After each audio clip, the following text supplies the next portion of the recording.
না জানি জীবের কি হবে। হরির নামে জীবের কোনো মতি নেই। তাই ভাই কি করলো, অদ্বৈত প্রভুকে ডেকে ডেকে বলছে, হে অদ্বৈত, তুমি এক কাজ করো, কলিযুগে যাও আর সেখানে গিয়ে তুমি কৃষ্ণ প্রেম কৃষ্ণ নাম দান করে আসো। বাবা, অদ্বৈত প্রভু কেন? এই যে অদ্বৈত প্রভু, সে হলো দেবাদিদেব মহাদেব।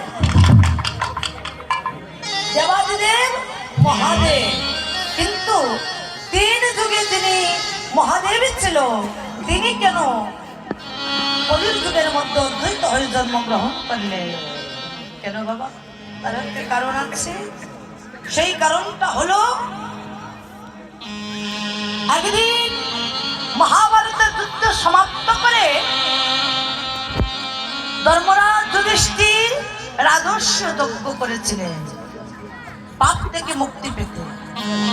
কোন পাপ? আত্মীয়দের হত্যা করে যে পাপ করেছিল, সেই পাপ থেকে মুক্তি পেতে রাজস্ব যজ্ঞ করেছিলেন। আগে তো যজ্ঞ ছাড়া মুক্তি মিলত না। তো সেই যজ্ঞে অনেকজন অনেক কাজ করছে, তো অনেকে কাজ করে। সেই যজ্ঞে অনেকজন অনেক অনেক কাজ করছে। সেই কালে শ্রীকৃষ্ণ বলছে, ও যুধিষ্ঠির, তোমার যজ্ঞ মাঝে আমিও দুটি কাজ করতে চাই। কি বললি? তুই কাজ করবি? এই, তুই ভগবান, আমি জানি, আর কেউ জানো কারো না জানো, আমি তোকে কোনো কাজ করতে দেবো না। না রে ভাই, আমি দুটি কাজ করতে চাই। কোন কাজ? শোন, তোর যজ্ঞ মাঝে মুচি মেতুর কামার তোমার যারা আসবে, ওই যজ্ঞে প্রবেশ করার আগে আমি সেই ভক্তের চরণ আর যখন যজ্ঞ সমাপ্ত হওয়ার পরে মহাপ্রসাদ বিতরণ হবে, যত প্রসাদের পাতাগুলো তো পরে থাকবে, একটু পাতা, সব একটু পাতা আমি পরিষ্কার করে দেব। তুই কি বলছিস? তুই ভক্তের পাতা একটু পাতা পরিষ্কার করবি, ভক্তের চরণ ধৌত করবি, সেটা আমি মানতে পারছি না। জগতের ভক্ত যদি পাপ করে আমি শাস্তি দেব, কিন্তু আমি যদি পাপ করি সেই শাস্তি আমায় কে দেবে? তুই পাপ করিলি, সেটা আবার কখন? সেটা হলো ত্রেতা যুগে। আমি রাবণের মতো ভক্তকে হত্যা করে যে পাপ করেছি, আজ দাপরে লীলায় সেই ভক্তের চরণ তুলে নিয়ে আমি সেই পাপ থেকে মুক্তি লাভ করতে চাই। যারা আসছে সকলেই ভগবান শ্রীকৃষ্ণ তাদের চরণ ধৌত করে দিচ্ছে। আর ইন্দ্ররাজ, ব্রহ্মা, সকলে দেবতারাও আসছে, দেবী পার্বতীও আসছে, দেবাদিদেব মহাদেব আসলো। কিন্তু সকলের মনে আনন্দ, কিন্তু মহাদেবের হৃদয়ে কাঁদছে। হা প্রভু, জগতে তোমার লীলা কেউ জানে না, কিন্তু কৃষ্ণ লীলার মহিমা তো আমি জানি। আমি কি করে তোমার হাতে চরণ ধৌত করবো? না, আমি পারবো না। দেবী পার্বতী বলছে, ও প্রভু, দেখো কৃষ্ণ চরণ ধোয়াচ্ছে, তুমি তার হাতে চরণ ধৌত করবে না? বলছে, পার্বতী তুমি যাও, আমি কিছুক্ষণ পরে আসছি। ও ঠিক আছে, তাহলে আমি গিয়ে কৃষ্ণের হাতে চরণটা ধৌত করে নিই। পার্বতী চলে গেলেন, আর দেবাদিদেব মহাদেবের রূপ ধরলেন কুকুরের রূপ ধরলেন। ওই কুকুরের রূপ ধরে যদি আমি চারটি পা দিয়ে ওই জগতে প্রবেশ করি, কৃষ্ণ আমায় ছুতেও পারবে না, চরণ ধৌত করতে পারবে না। কুকুর হলে তো চিনতে পারবে না, বলবে কুকুর দিয়েছে, আমায় দেখবে না। তাই দেবাদিদেব মহাদেব কুকুরের রূপ ধরে যেই না জগতে প্রবেশ করতে চাইছে, যেই না বাবা কুকুরের তো স্বভাব এক পালে চলে যায়, তো যেই না পাল্টা দেবে, ভগবান শ্রীকৃষ্ণ আমার ওই কুকুরটাকে জড়িয়ে ধরে বলছে, হারে ভক্ত, ও ভক্ত, তুমি কোথায় যাবে? স্বামী তোমার চরণ ধৌত করে দে। ঠিক তখনই মহাদেব বলছে, না প্রভু, আমি কুকুর নই, আমার চরণ তুমি ধৌত করবে না, আমি দেবাদিদেব মহাদেব। বাবা, করেছে ছিল তোমার দুটি চরণ কুকুর হয়ে তুমি চার চরণ বাড়িয়ে দিলে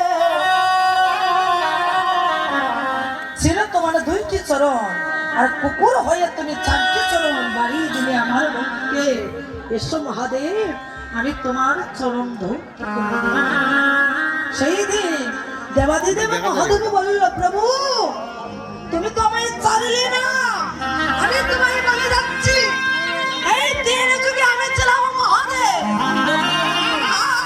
আর আগত কলি যুগ মাঝে আমি দেবাদিদেব মহাদেব হব না যেমন করে তুমি আমার চরণ ভজন করলে আমি তোমায় কথা দিলাম আগত কলি যুগের মধ্যে আমি যাব অদ্বৈত হয়ে সর্বপ্রথম আমার জন্ম হবে আর তোমার চরণ ভজন করে আমার কাছে তোমাকে কলি যুগের মধ্যে অবতীর্ণ হতে হবে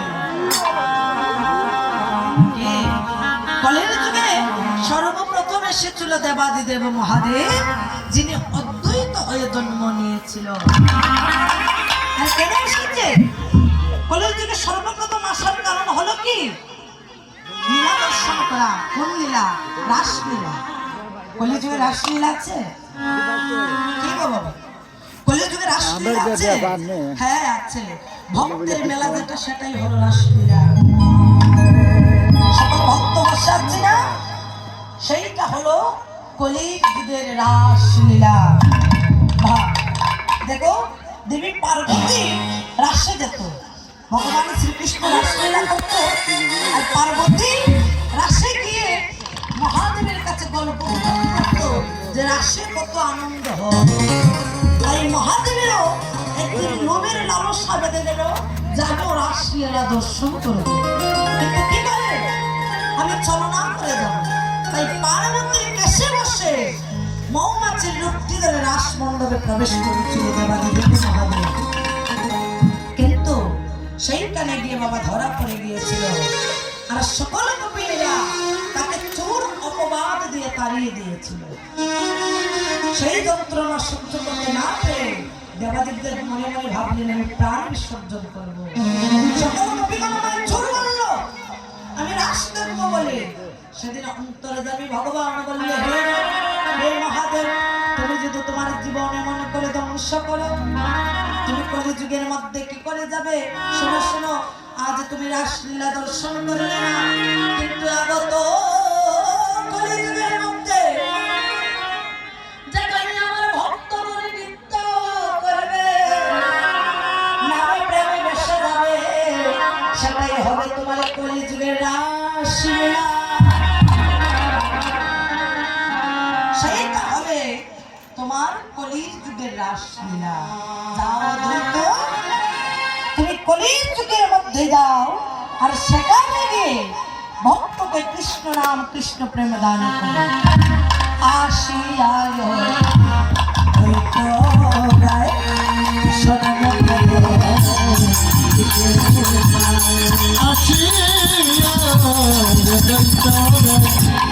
সন্মুখে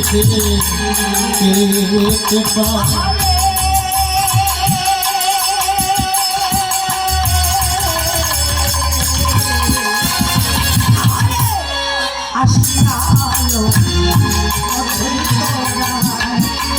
আজ সম্মুখে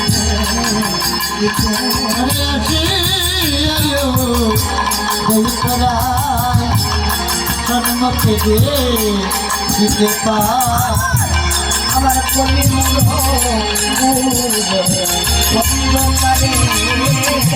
হরে কলি গুরু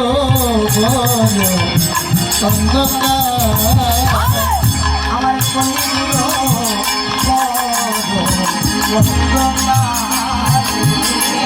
আমার কলি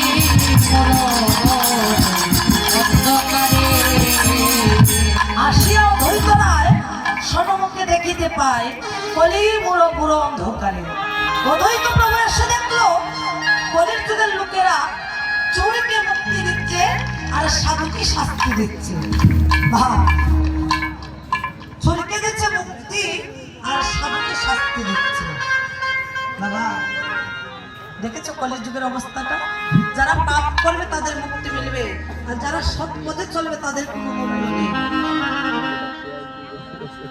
অসৎ পথে যারা চলবে তাদের দিকে অন্তরে কাছে শ্রদ্ধা আসে, আর যারা সৎ পথে চলে তাদের দিকে শ্রদ্ধাও আসে না, অন্তরে ভয় আসে। তাই কলির যুগের মানুষ চোরকে মুক্তি দিচ্ছে আর সাধুকে ফাঁসিতে শাস্তি দিচ্ছে। বাহ, অদ্বৈত বলছে মা মা মা, দেখো কলির যুগের অবস্থা, যারা চুরি করছে তারা মুক্তি পেয়ে যাচ্ছে, আর যারা সাধুগিরি করছে তাদের শাস্তি হচ্ছে। অদ্বৈত প্রভু তার কিছু বলতে পারছে না, কলির যুগের ভক্তগণকে বলছে হাতে করো গৃহ করা। ও তোমরা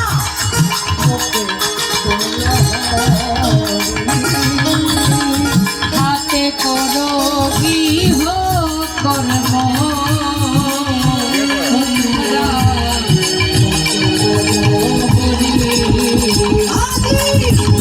হাতে করো গৃহ কর্ম, আহারে মুক্তি বল হরি।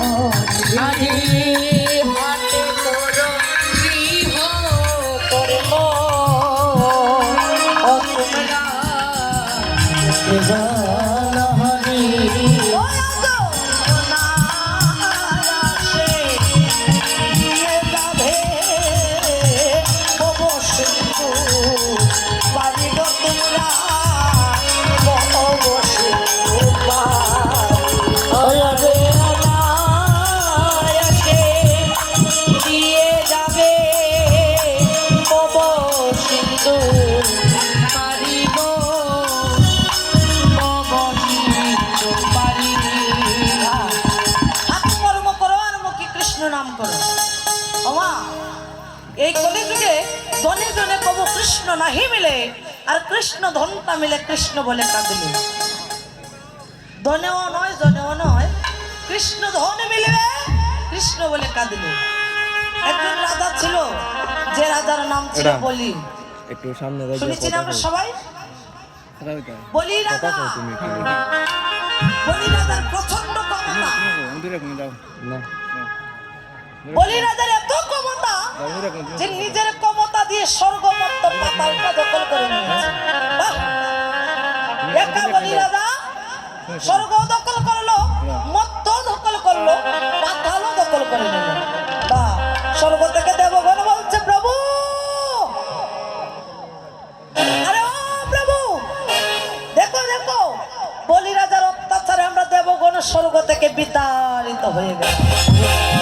প্রভু, তুমি তো ভগবান, হ্যাঁ, তুমি একটা উপায় বলো। অনেক উপায়? সুন্দর জায়গা। হ্যাঁ, উপায় আমার কাছে কিছু নেই বাবা, সেই ভক্তের সাথে আমিও বলে প্রয়োগে পারবো না। শোনো, তবে সেই ভক্তের হাতে একটা আমি দিতে পারি, সেইটা হলো বুদ্ধির প্রয়োগ। আমার বুদ্ধি কাটিয়ে আমি বলি রাজার কাছ থেকে স্বর্গমত্ত পাতাল ফিরিয়ে নিয়ে আসবো। যখন এই কথা বলছে ভা, সেই বুদ্ধি কখন কাটাবে? সময় আসলে তো। আর বলি রাজাও কি করলো? সকলে কিছু দখল করে দান চক্র খুলে দিয়েছে। যে যাহা দান চাইছে এবার ঘুরা আমার বার ঘুরাইছে তার কাছে অর্ধেক ধরবো নি লঙ্গি তাই ছাড়া দান দিচ্ছে। শিওর যে যাহা দান চাইছে তাকে তাই দান করে দিচ্ছে। তাই ভগবান মনে মনে ভাবলো, বাবা এই তো আমার সময় চলে যায়, আমি যাবো বলির কাছে দান চাইতে। ভগবান তো জানতো না নিজে গিয়ে ধরা পড়ে কেন যাবে। ঘুরে কেন ঘুরে বলি জানতো তো। এটা ঘুরাইলে বাবা রাজামশাই! অর্ধেক দেখা ও রাজামশাই! কে? হাত দেখা যায় না আরে, মাথা আমি হলাম বামন দেব। মাথা দেখা যায় না বামন মানে অর্ধেক দেখা যায় না লঙ্গি ছাড়া দেখা যায় না এসো, এসো। রঙিন দেখা যায় না, এই side দেখা যায় শুনেছি বলতো। আপনি নাকি দান অর্ধেক দেখা করে। যায়। হ্যাঁ, আমি সবাইকে দান দিই। আচ্ছা, আচ্ছা। তো রাজামশাই, আমার কিছু দানের প্রয়োজন ছিল বাবা। দাঁড়াছানি কেন খারাপ ও, দেখলি ঠিক আছে, মাথা দেখানো। দেখো আমার খারাপ, কত এই তুমি কিছু আছে, খারাপ। তোমার কোন জিনিসটা চাই?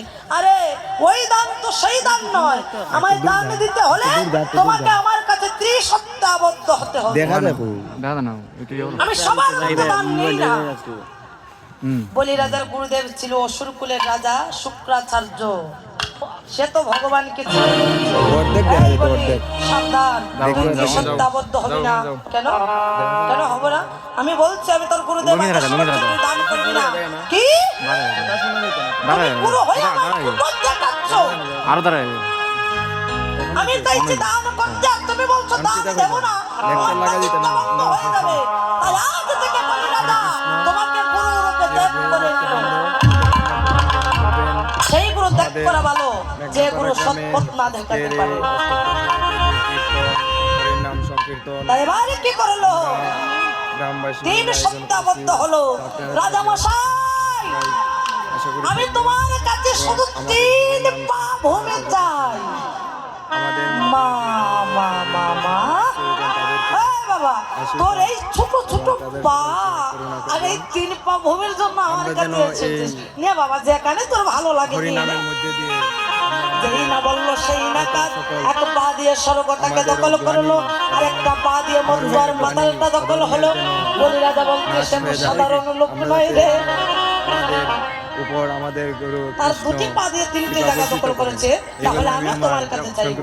ও বামন দে, 3 পা ভূমি চাইলে ওরা মাইকে 2 পা দিয়ে হবে, মাইকে আরেকটা মাইকে পা তো মাইকেলে ভালো দরকার। হয়। মাইকে বুঝলেন না মাইকে